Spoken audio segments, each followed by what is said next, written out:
Get strong.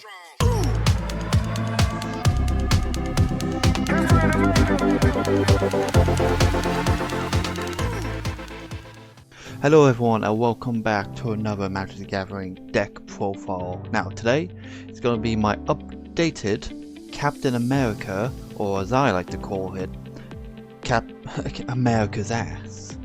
Now I built this deck way back in, say way back, it's December.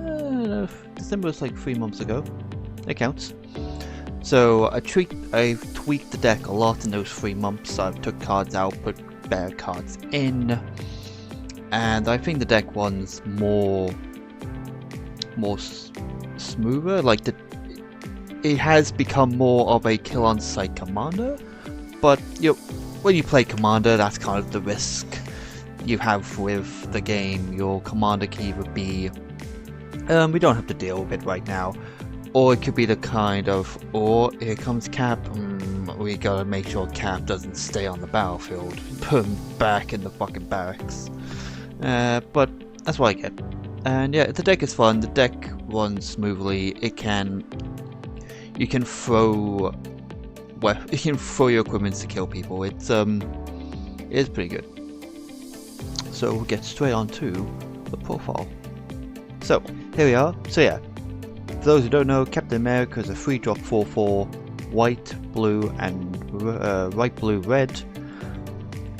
So he's a 3-mana 4/4 that you can pay 3 to throw a weapon, well, throw an equipment, and it deals damage equal to its mana value up to 1, 2, or 3 targets. So then, at the beginning of combat on your turn, you can attach the equipment to Captain America.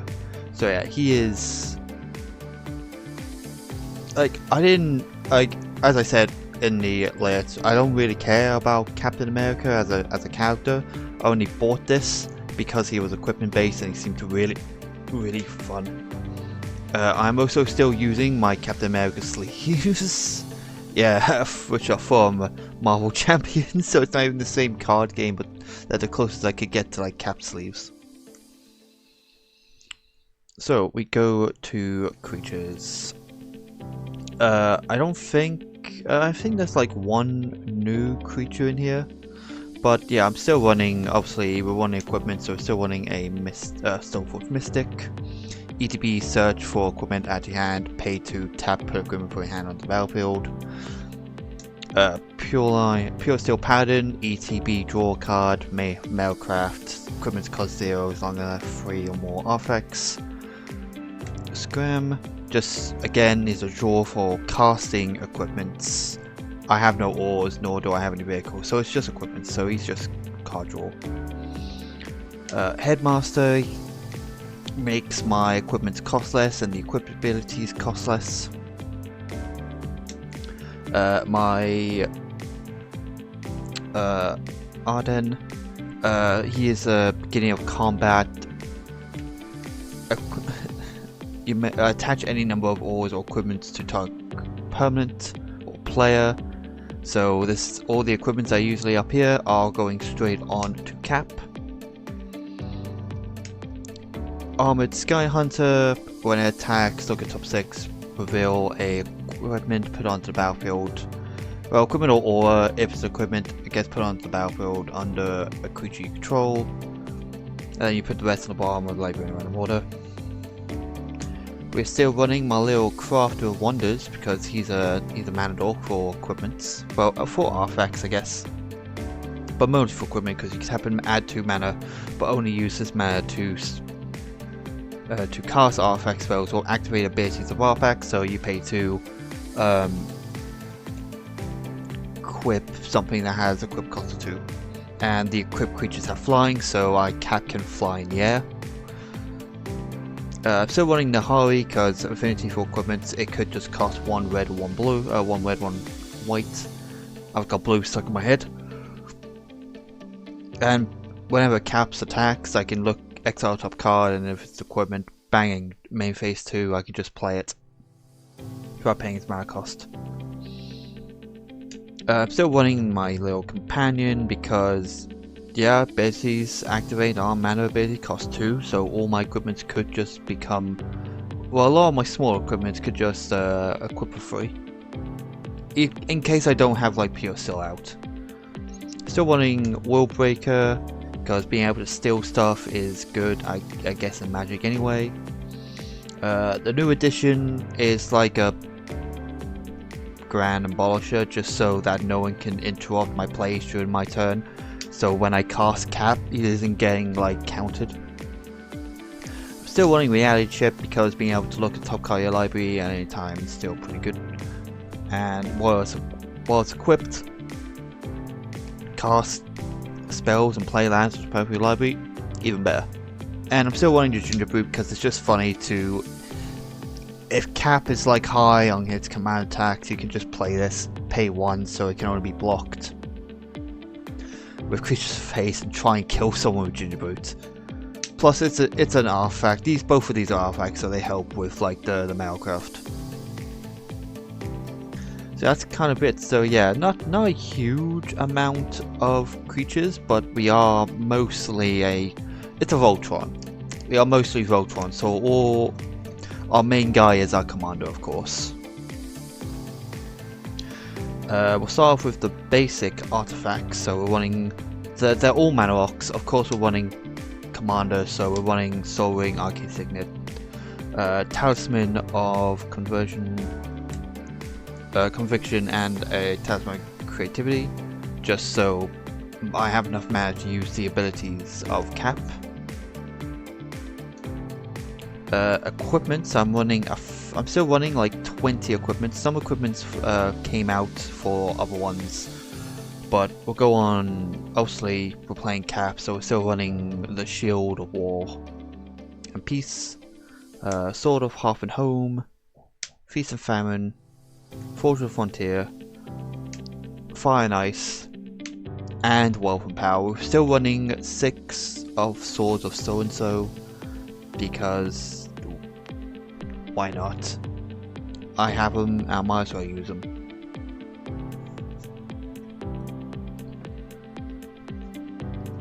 For like the keyword equipments, we have Shower Spear, because Shower Spear is good. It gives my guy Trample Lifelink. Plus, if they have a guy with Indestructible or Hexproof that my Cap can't hit, I can just pay 1 and they lose those keywords, so my Captain America could in fact throw a big sword at something and kill it. Basilisk Collar, just for the Death Touch, so if I fling a equipment mana value 3 and they have 3 creatures, I can just deal a damage to each of them, and because of Death Touch they die. Swifties, so that Cap has some protection. Honda Cloak, it's a low drop equipment that gives 3 keywords to my commander, being Vigilance, Trample, and Haste. Vigilance is very important because I do not want Captain America to be tapped all the time. Mithril to give Cap Indestructible. I really like this card. Some people may not like it, but I really like it. Plus, it's as close to like Stormbreaker as I'm going to get in the deck. We have Leyline Axe, so if it's in your starting hand at the start of the game, you can put on. You can start the game with it on your battlefield. It gives +1. It gives double strike and trample. Having double strike and trample on board is perfect because as soon as you get Cap out during your 3rd turn, you have 1 of each of the mana. Being in combat, you already have your commander and an equipment that has mana value 4. So it becomes a 5/5 with double strike and trample. Still running the Nazgul Battle Mace for the Death Touch, and it's a 5-drop equipment. And for the last equipment that gives like keywords, it's Keldra Complete. 5/5, 1st strike, trample, indestructible, and when the deal's coming out, instead of dying, it goes to exile.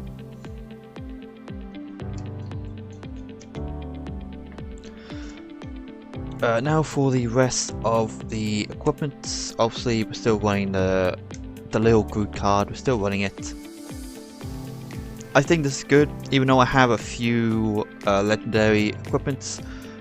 What's good is that the swords themselves, the swords of So-So, aren't legendary, so I can copy these. So having multiple triggers of the same sword go off it's good. The next is actually a new one. It was actually in the Sahili Precon from Aether Drift, but I decided to take it out of there and pop it in here. The Adaptive Omni Tool gives +1/+1 for each artifact you control. When it attacks, you may look at the top 6 cards of your library and reveal an artifact and put it to your hand. It's similar to it is similar to Armored Sky Hunter, except it's an equipment, and it might not put it on the battlefield, but it does still put it to hand, which still help with, like, if I'm casting, I could draw a card, or like casting of artifacts costs less. I think I'd rather cast them from hand than them just coming onto the battlefield for free. Obviously we're running Boss, so we're still running Sunforger, because being able to cast an instant from my deck, yeah, good. As long as it's white or red, pretty good. Mjolnir, because it's cap, of course we're gonna have him holding Thor's hammer. This is just a problem anyway, because whenever it attacks, sure it gets +6/+6, so this is the only thing on cap. Cap's a 10/10. Whenever it attacks, destroy a target permanent, so yeah, people tend to not like this card. But it's one of my oldest equipments I've got. And of course, Excalibur. 12 drop, hit someone in the face with 12 damage. It's good. I was able to do this a few times to win the game Sunday. I killed my friend Todd with commander damage, and I killed my friend Marcus with just keep having to with mana. Like, I had access to like 10 mana because I also run the Aether Spark. Now, if you guys saw my Let's Discuss of Aether Drift, you would have saw that I wasn't a huge fan of this card. I was just in the mindset of it being a Planeswalker. And then Sunday, in my head, it's like, okay, stop thinking of it like a Planeswalker, just think of it as a regular old equipment. And it seemed really good. I was able to, again, like, kill my friend Marcus with this, just because I had like 10 mana. I had a total of 17 counters on the Aether Spark. 17 counters. Like, being able to neg 5, draw 2, that helped a lot, but yeah, I killed my friend Todd. I had 17 counters to put on this card. I negged 10 mana, so I kept equipping, unequipping sword, equipping, throwing sword, equipping. Yeah, I did that like 3 times, and yeah, that's like 36 damage. Because I had 3 equip costs on the battlefield too. But yeah, Aether Spark on release, on the pre-release at least, it was like 13. It was like 30. I think now it's dropped to like 15 and 20. So if you have an equipment deck, well, if you're running like cap, I would highly recommend getting this card as soon as possible while it's like 15 to 20, just in case it goes up in price again. But yeah, pulled this from my pre-release kit and just whacked it. I just threw it in gap. Yeah, my opinions of the card changed as soon as I was able to actually play the card, instead of just reading the card. So now we go to instances. So we have, of course, we're still running a Light and Tutor for search for an artifact or enchantment to put on top of the library. Removal, we still have Swords of Plowshare, Dispatch, and Stroke of Midnight. Pretty generic removal. For equipment based instances, we have Battlefield, Improvisation, and we have Inventory Management, one from Fallout and one from the Assassin's Creed. Board removal, we have an Aetherize, and a Desynchronization. So returns all attack creatures to those hands and returns all non-land permanents on historic. So historic artifacts, legendaries, and sagas are historic for those who don't know. Then for just I guess to help with like dodging, getting stuff out of the way of other targets. On time and function, if you're running red, play this card. The card is good. The card is ridiculous. It's a 2-mana deflecting SWAT, and it's also a cheap mana deflecting SWAT. So again, guys run red, play this card. Counter spell just to counter their counters for my cap. Flawless maneuver because it's a cap card. And being able to give my creatures indestructible, really good. And Boar's Charm, just again, it's more protection, plus I can have my cap gain double strike at the end of the turn if I really want to. Sorceries, I think these are still, I think one card I popped in. Still Shaper's Gift, search for equipment at the hand. Open the armory, search for equipment or aura at the hand. Fabricate, so I can search for any artifact I want, so I can search for Excalibur. I don't think this was in the original build, but I did pop in Forge, the Anchor. Look at top 5, reveal an artifact, reveal as many artifacts from among them and put them in your hand, the rest go to the bottom of random order. So instead of cards saying look at the top like 3, add a artifact, this adds as many as possible. Still going on like search, inject tutor, search for a enchantment at your hand. Brilliant Restoration returns all artifacts and enchantments from bin to the battlefield. And Wake the Past is the same, but except it gives all artifacts. It also gives all my artifacts haste to the end of the turn. So yeah, only difference is Forge the Anchors in here now.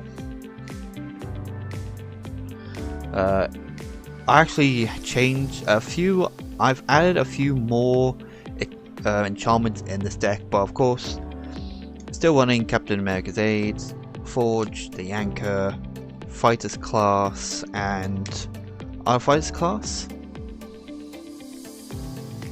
Because yeah, all equipment and artifact based, as we have to be while playing Cap. I've added Smothering Tithe in the deck just to give me more mana for like the throw abilities of Cap. Because there were some cases where I just don't have the mana, I don't have enough.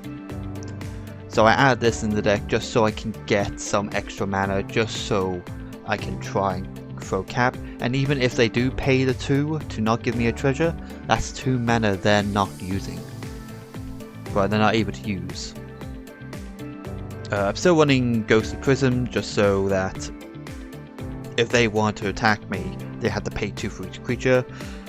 It's just because I don't have that many creatures in the deck and Cap is mostly the only guy I have on board. And then we have Violence, which doubles the amount of damage. If a creature you control would deal damage to a creature or player, it deals double that much instead. And of course, still running a Fire Man's Patience, so it triples the amount of damage instead. But I decided I would rather have 2 than 1, so I popped this card in because I wanted to see more of them as possibly can.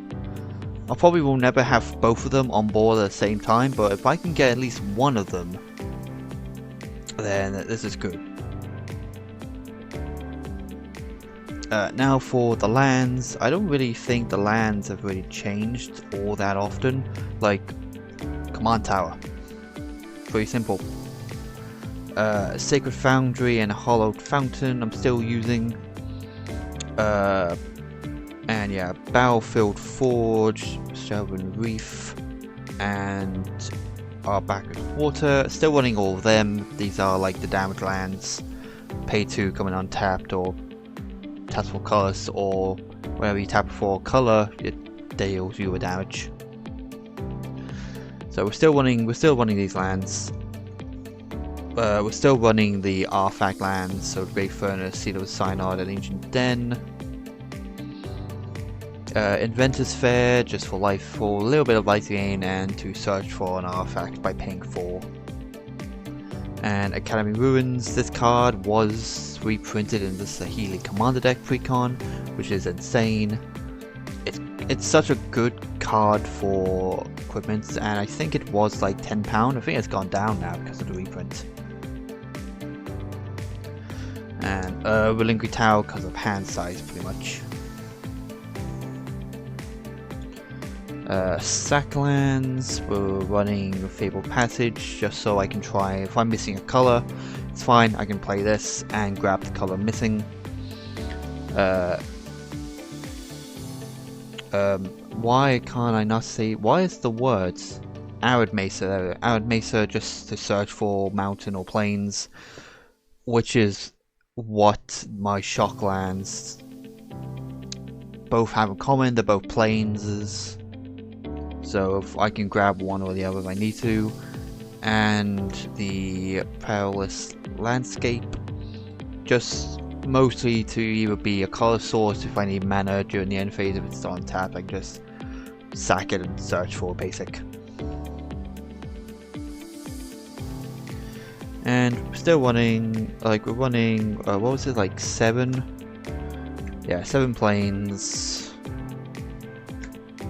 6 islands, and yeah, 6 mountains.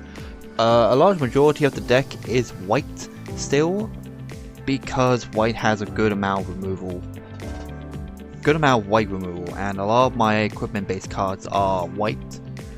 So yeah, it just makes sense. So yeah, that has been my Captain America First Avenger updated deck profile. As always, if you want to see more, then hit that subscribe button and hit that bell to get notified when I upload more videos. I do have a few deck profiles that are in the works and are going to be uploaded to YouTube soon. I have a few more Let's Discuss that I want to do. Definitely want to try, I might try to spit out deck profiles on Saturdays maybe, and keep the Let's Discuss to Wednesdays. I think that would be good. Like, not every Saturday will get a deck profile. It'll be like maybe once every other Saturday I'll do a deck profile of either an updated or a new one. But I do have a new one in the works, so stay tuned for that. It's one of the precons from Drift, and that's all I'm going to say. If you guys know me, you probably already know which one it is. But yeah, hope you guys have enjoyed the video, and let me know in the description below what text you put into your cap. And yeah, as always, I'll leave a link in the description to the Architect deck list. Yeah, hope you all enjoy the rest of your day. I will see you guys in the next one. Bye.